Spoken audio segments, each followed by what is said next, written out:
Most people think power is found in movement, in constantly being seen, constantly doing. But the truth Machiavelli understood is far colder and far more dangerous. Power often grows fastest in stillness. Staying home, to the average man, looks like withdrawal. To the wise, it's consolidation. When the world sees you less, it talks about you more. When you pull your presence from the crowd, you become the rare resource everyone suddenly wants to access. The mistake most people make is thinking opportunity lives outside, in the endless chase, the social grind, the constant visibility. But that chase is exactly what keeps them weak, predictable, and exposed. Machiavelli knew that absence is one of the sharpest weapons in human psychology. When you are everywhere, your presence becomes cheap, but when you disappear, your silence becomes magnetic. Most people don't stay home because they fear becoming irrelevant, but what they don't realize is that the ones who withdraw voluntarily do it not because they can't keep up, but because they don't need to. Staying home doesn't mean doing nothing. It means doing everything that truly matters, while the rest of the world is distracted by things that don't. It's the strategy of kings in exile, of generals before war, of thinkers before revelation. Power doesn't require you to be in motion all the time. It requires that when you do move, every step shifts the balance. So the man who stays home is not hiding. He's sharpening. Think about how society trains you to behave. They tell you to put yourself out there, to network, to stay active. But every one of those commands benefits the system, not you. Because the man who's constantly outside is predictable.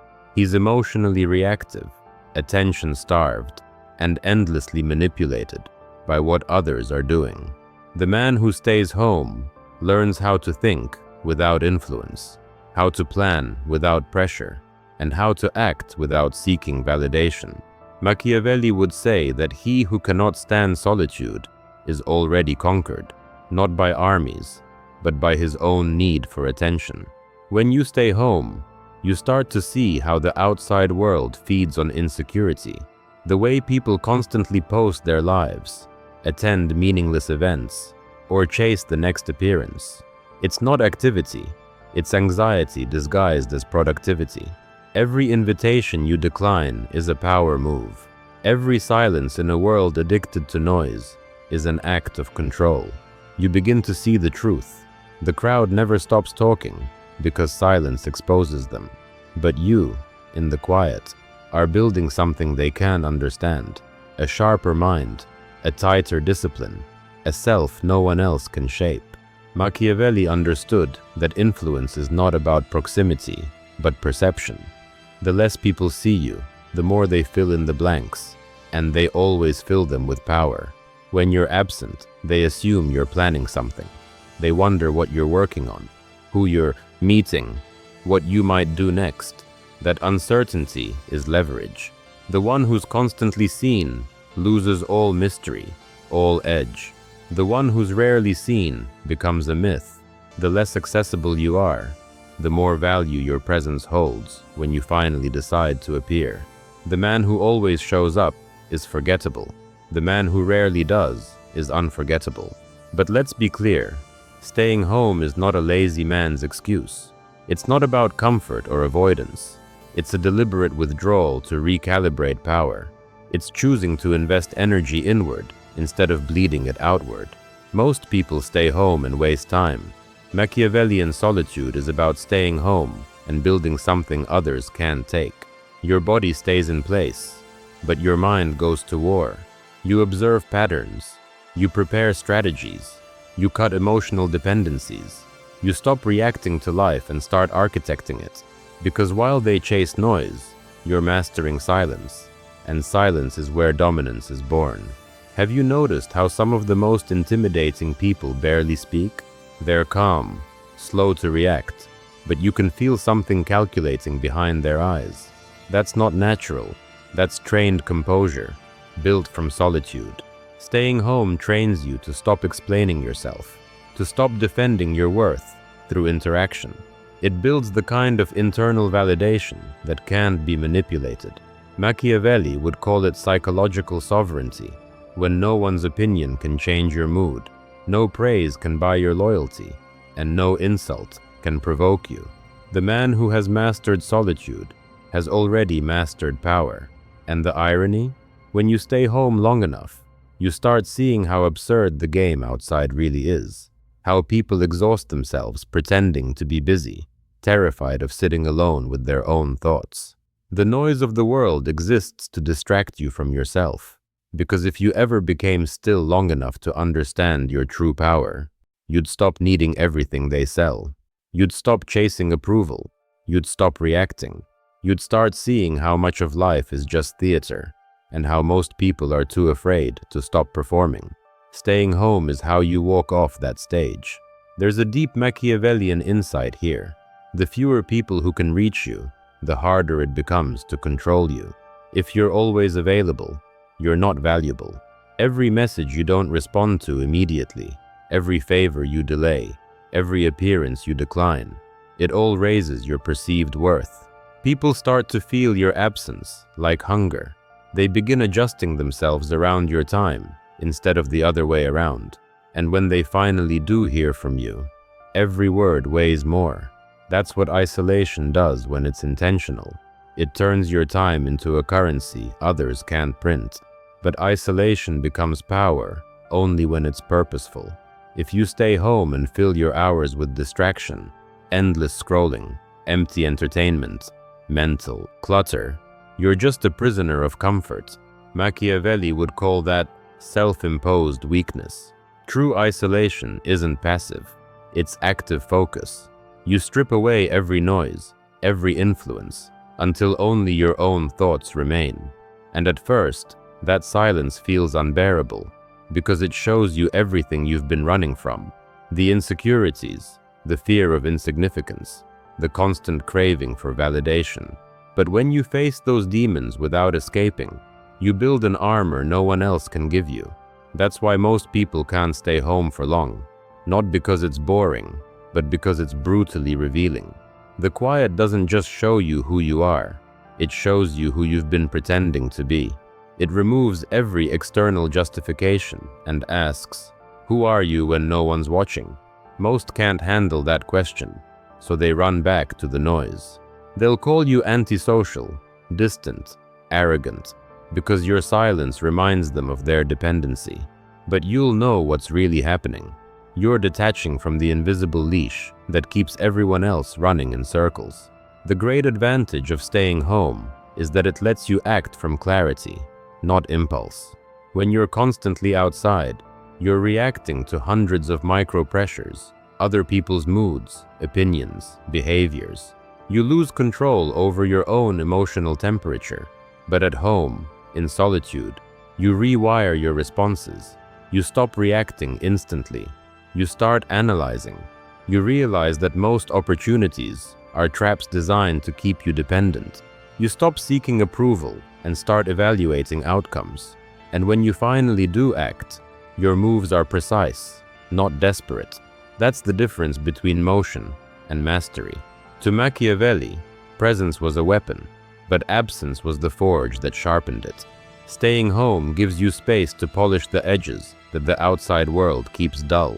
You can study human nature without being consumed by it. You can learn the art of patience, the ability to wait without losing momentum. You can refine your skills in secret until your results are undeniable. Because when the time comes to reappear, you won't need to announce yourself. The quality of your transformation will do that for you. Every empire is built twice, first in the mind, then in the world.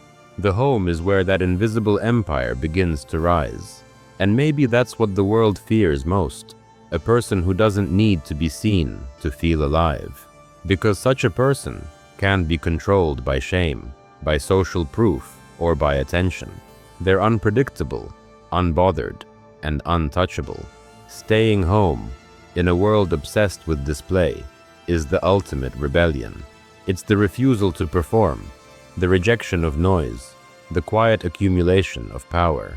You stop trying to convince the world you matter, and you start becoming someone the world can't ignore. When you finally step back into it, you'll realize something Machiavelli always knew. Power doesn't come from being everywhere.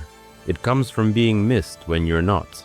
And the longer you stay away from the noise, the more you start to notice what it does to others. People lose themselves out there. They become shaped by trends, by groupthink, by conversations that don't matter, and arguments they'll forget in a week. Staying home lets you watch the collective madness from a safe distance. It gives you the rarest advantage of all, perspective. When you're inside your own space, no one's voice is louder than your own, and from that quiet, you can see how everyone else moves like a herd, restless, anxious, terrified to stop. But you've stepped out of the herd. You've stopped grazing on distraction. You've begun building clarity, and clarity is the birthplace of control. You start realizing how fragile most people's sense of identity really is. Their opinions are just borrowed from the last conversation they had. Their beliefs shift with whoever they're trying to impress. But when you isolate yourself, you're forced to develop convictions that actually belong to you. Your thoughts stop echoing others. They become heavier, more deliberate, more dangerous. Machiavelli would tell you, the most powerful person is not the one with the loudest voice, but the one whose silence changes the room. That kind of silence can only be forged in solitude. When you stay home long enough, you begin to experience something few people ever do: psychological independence. You start noticing that you no longer need to explain your choices. You no longer chase validation or worry about being misunderstood. You see that every opinion about you is just a reflection of someone else's fear. Their judgments stop affecting you. And the moment that happens, you cross an invisible threshold. You become someone who cannot be controlled through social approval. Most people never make it that far because they've built their identity entirely around being seen. They can't exist in silence. You can. There's another layer to this. When you disappear, people project. Your absence creates curiosity, sometimes even fear. They begin to wonder what you're doing, why you're not responding, whether you've grown beyond them. That uncertainty gives you leverage without saying a word. You become an enigma, a mystery, and human beings are naturally drawn to mysteries. They talk about you more when you're gone than they ever did when you were around. This is something Machiavelli hinted at when he spoke about calculated appearances. Show yourself rarely, and only when it serves a purpose. Every reappearance should feel intentional, precise, like a king stepping onto the balcony, not a beggar returning to the market. The truth is, staying home teaches you the discipline to separate movement from progress. Just because you're out there doing 100 things doesn't mean you're advancing. In fact, motion without direction is how most people destroy their potential. But when you're alone, you can ask the right questions. What am I really chasing? Whose approval am I addicted to? What do I want my life to actually look like? Those questions cut through illusions. They turn your focus inward, and that's where all true strategy begins. Because every external power you gain starts as internal control. If you truly think about it, almost every downfall in history begins the same way. The leader stops thinking and starts performing. They start attending too many meetings, making too many appearances, giving too many speeches. They become accessible, familiar, predictable. And when people can predict you, they can manipulate you. Staying home keeps you unpredictable. It keeps your motives concealed and your energy contained. You become like a storm that gathers quietly over the horizon. No one knows when you'll strike, but they can feel that something's coming. And here's the paradox. The more time you spend alone, the more powerful your presence becomes when you return. Because solitude amplifies intention. When you finally step back into the world, you move differently. You speak slower. You waste fewer words. You don't laugh as easily, and when you do, it feels earned. People can sense that you're not hungry for approval. You're observing. That quiet confidence unnerves them because they can't locate the source of it. But that's the beauty of it. You no longer need to prove anything. Every minute you spent in solitude was proof enough. You start realizing how little of life requires you to be out there.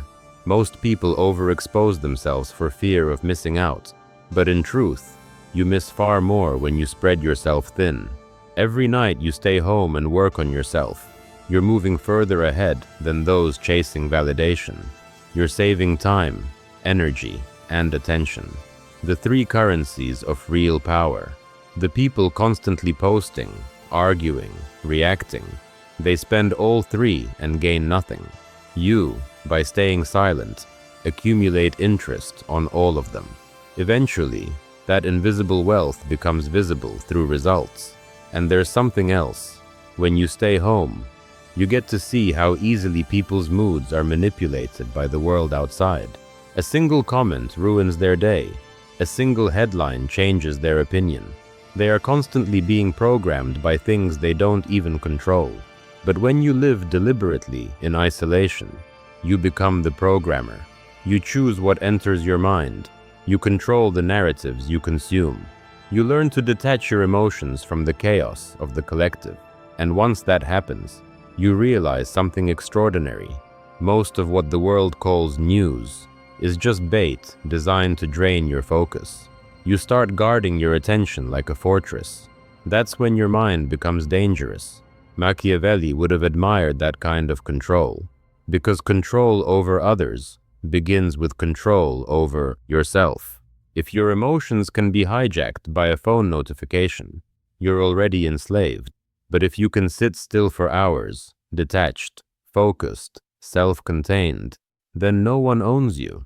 You can't be guilted, tempted, or provoked into weakness. That kind of self-possession is rare, and in a chaotic world, it's terrifying to those who've lost it. They'll call you cold, distant, arrogant, but they don't understand that you're not cold, you're composed.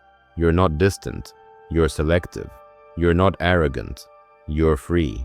The longer you remain in solitude, the more you start to enjoy it. Not because you hate people, but because you love peace. You realize that true strength has nothing to prove. You stop chasing relationships that drain you. You stop attending gatherings that add nothing. You start creating boundaries so strong they don't even need to be spoken. People just feel them. And the ones who once took your time for granted suddenly start competing for it.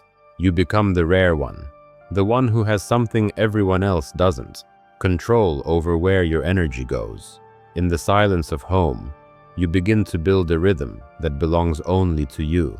Your mornings become sharper, your thoughts clearer, your ambitions more focused.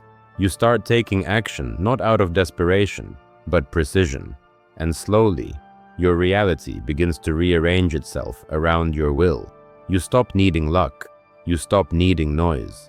You realize that everything you were chasing outside, respect, confidence, admiration, can only be created within. And that realization changes everything. You understand why so many people fear solitude, because it reveals how empty their external pursuits have been. Most people want to be seen because they don't feel seen by themselves. They think the world's attention will fix that hole, but it never does. It only deepens it. Every compliment fades. Every achievement loses its thrill, until they find another crowd to please. But the man who's made peace with his own company is untouchable. His validation comes from his discipline, not from applause. That's why Machiavelli's wisdom still cuts so deep, because it teaches that strength isn't about domination. It's about self-command, and self-command is born in solitude. At home, in that quiet space where nothing is distracting you, you begin to hear your own mind again. You notice the patterns of your thoughts. You see where you've been weak, where you've been wasteful, and from that awareness, a new kind of ambition rises. Not the need to prove, but the need to refine. Every day becomes a quiet test of willpower. Every hour alone becomes a forge. And when you finally step outside, no one will recognize you. Not because you've changed how you look, but because you've changed how you move. There's a gravity to you now. a calm that only those who've met themselves can carry. And that calm is what makes people respect you, fear you, and follow you, often without even knowing why. And that's the secret the world never tells you. Staying home isn't retreating from life. It's repositioning yourself above it. When you pull your energy back from constant social exposure, something begins to happen. You stop orbiting around others, and others start orbiting around you. You're no longer a participant in the endless noise. You become the silence that people can't stop looking for. That's the paradox of power. It doesn't come from chasing attention. It comes from controlling when and where it flows. And the only place you can learn that control is in isolation. People fear solitude because it strips away the illusions they live in. The illusion that they're important because they're busy, that they're loved because they're visible, that they matter because they're mentioned. But all of that collapses the moment you step back. And in that collapse, you find something far stronger, a kind of stability that no amount of validation can give you. You stop measuring your worth by others' reactions and start measuring it by your own progress. You begin to live on your own terms, not as a reaction to anyone else's expectations. Machiavelli understood this better than anyone, that a ruler who depends on the approval of others is already ruled. When you stay home long enough, you start seeing how predictable people are, how quickly they reveal their motives, how easily they're provoked. You start noticing that most people's confidence is just noise, a loud performance to cover fear. You become immune to flattery, unmoved by criticism. That's not arrogance, that's clarity. You've detached from the theater of emotion that controls everyone else. And that's when you become truly dangerous, because now you can see the game without being trapped inside it. You've turned your mind into a war room, your thoughts into soldiers, your solitude into strategy. The more comfortable you get with stillness, the more you understand that the outside world thrives on emotional reaction. Entire industries are built on keeping you restless, keeping you scrolling, wanting, comparing, spending. But when you pull back from it all, you realize how little of it matters. You start noticing how few things actually deserve your energy. And the more selective you become, the more your life starts to align. You stop trying to do everything and start doing only what counts. That's not laziness, that's mastery of attention. And attention is the purest form of power there is. Every hour you spend alone compounds over time. You learn faster because you're not distracted. You plan better because you're not rushed. You execute cleaner because your mind isn't divided. It's like interest, invisible at first, but over time, unstoppable. While others burn themselves out chasing appearances, you're quietly building a foundation that won't crack.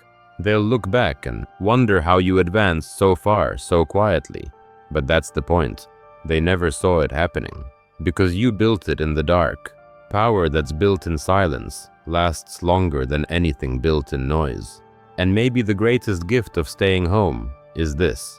You start to feel time again. Out there, time disappears in distraction. Hours vanish in meaningless movement. But in solitude, every moment slows down. You notice details, sensations, thoughts that used to pass unnoticed.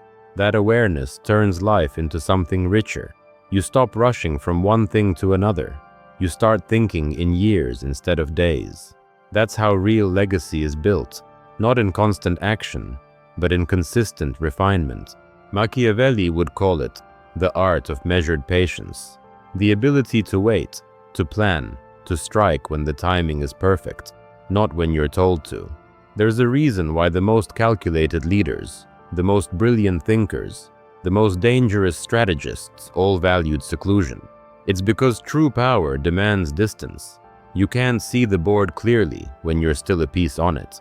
Staying home removes you from the chaos, lets you observe the patterns, the moves, the mistakes. It gives you the advantage of foresight. And when you finally choose to re-engage with the world, you do so with precision, like a sniper, not a soldier. One move, one decision, one appearance, and it changes everything. But there's another kind of victory hidden in solitude, one that's quieter, deeper. You stop needing to prove your worth through achievements. You stop chasing recognition altogether. You start enjoying mastery for its own sake. Whether it's your craft, your health, your discipline, you begin doing it because it fulfills you, not because it impresses anyone. That shift changes your entire life, because now you're driven by purpose, not pressure. You've stepped out of comparison and into creation. And that's where your real influence begins, in the unseen hours when no one is watching. But everything inside you is awakening. Eventually, you realize that the people who fear solitude are really afraid of freedom, because solitude removes excuses. You can't blame distraction anymore. You can't hide behind social obligations. It's just you and the truth. And that truth can be uncomfortable, even painful. But it's the only place from which transformation happens.